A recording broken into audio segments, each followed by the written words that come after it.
Makadi mhuri yeZimbabwe kumativi mana enyika kwamuri. Makadi vana veZimbabwe sanibonani ninjani?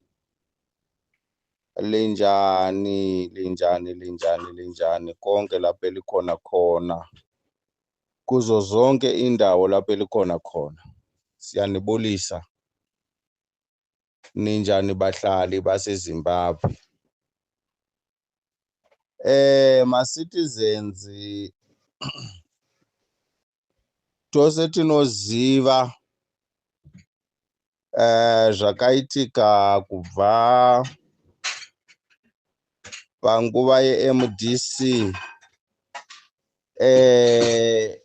President Nelson Chamisa vachitorerwa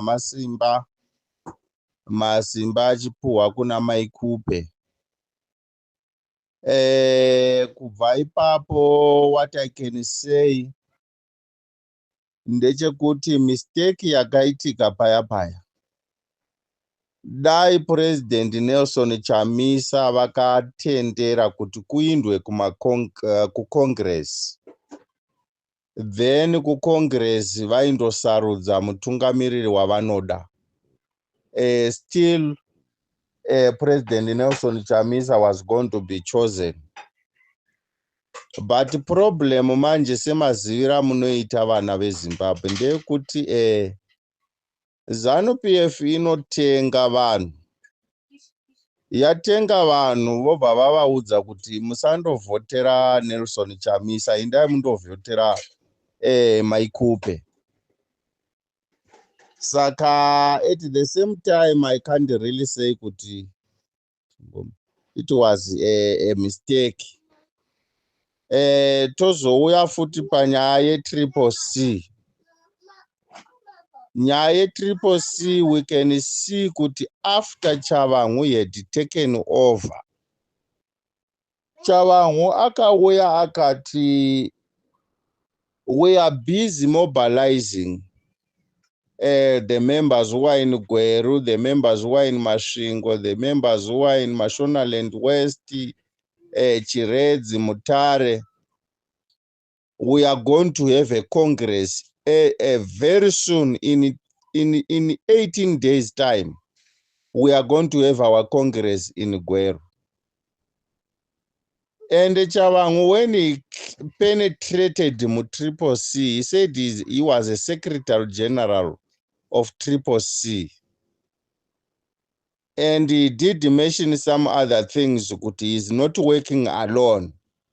There are people that he is not going to say their names, but if he say them, then people will be shocked. But takazozvionera hedu pamberi pacho ipapo ndo pakazouya Michael Kore, ndo pakazouya Welshman Ncube, ndo pakambozonzivo Tendai Biti was part of my president vachichinjana 3 months umombobata 3 months umombobata. Chavangu he came achiti iye ane power kudarika the power of the president of CCC, which was President Nelson Chamisa. Saka simba racho anga ari wanepi? Chavangu didn't have even a constitution of CCC. He presented the constitution of MDC. He even went to the point yokuti nothing have changed. Chakangochinja uniform kuti ku MDC taipfeka red, then kuno ku CCC taakupfeka yellow. Saka he was asked by Ezra Chisa Sibanda kuti were you a Secretary General ku CCC? He said ku MDC, he said yes, I was a Secretary General. Chavangu, his position was very far from being a Secretary General ku MDC. But he came, he was approved kuma courts, he was approved by Zeki. In everything that he was doing, he was approved.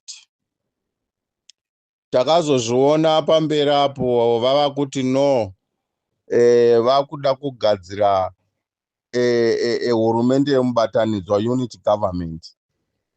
Triple C neZANU PF. Triple C yaChavamwe. That never happened.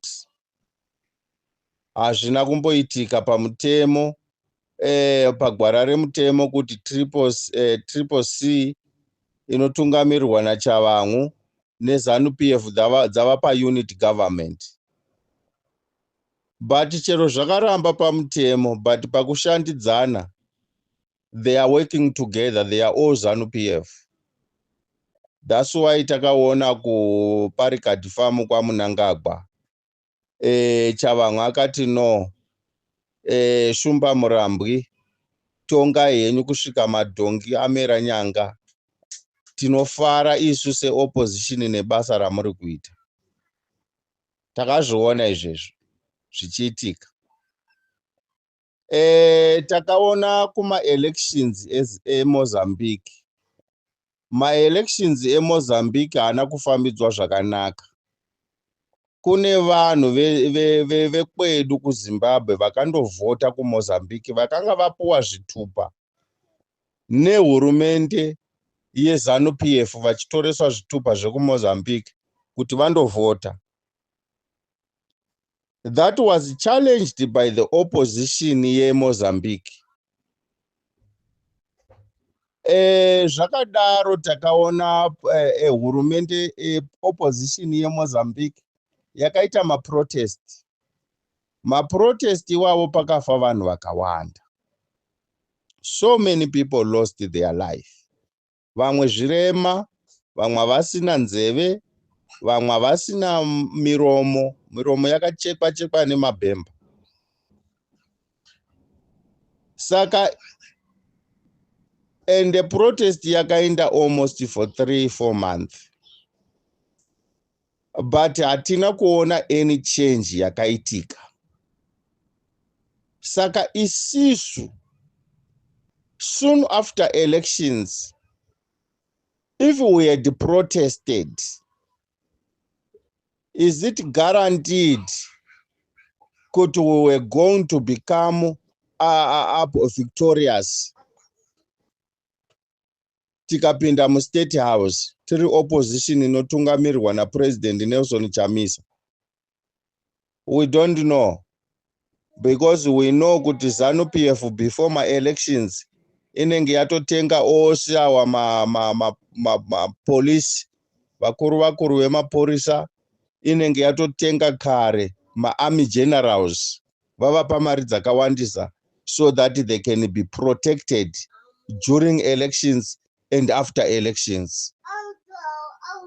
So people were still going to be killed kuZimbabwe. Tozouya manje panyaya dziri kutaurwa nana Hopewell Chinono, dziri kutaurwa nana Kaximani, dziri kutaurwa nana all these people pointing fingers to President Nelson Chamisa. Hazvishamisi izvo, nokuti vana veZimbabwe ngatidzokere pashure apo. VaGeorge Charamba vakataura kuti we know kuti Chamisa is about to come back to form a new party, a new political party, and we are ready to destroy it. So vana veZimbabwe ngatisashamidzika nezvinhu zvatinoziva. Vana they don't have any influence yatingati vanogona kuita kana kuti shifta our focus. Isu mutungamiriri wetinoda watinoziva anomira nechokwadi ndi President Nelson Chamisa. And nothing is going to move us away from supporting the agenda President Nelson Chamisa, the incoming president. Nothing is going to stop us from doing that. The more they criticize our president, is the more we gain more power to support him. Maita basa muri yeZimbabwe.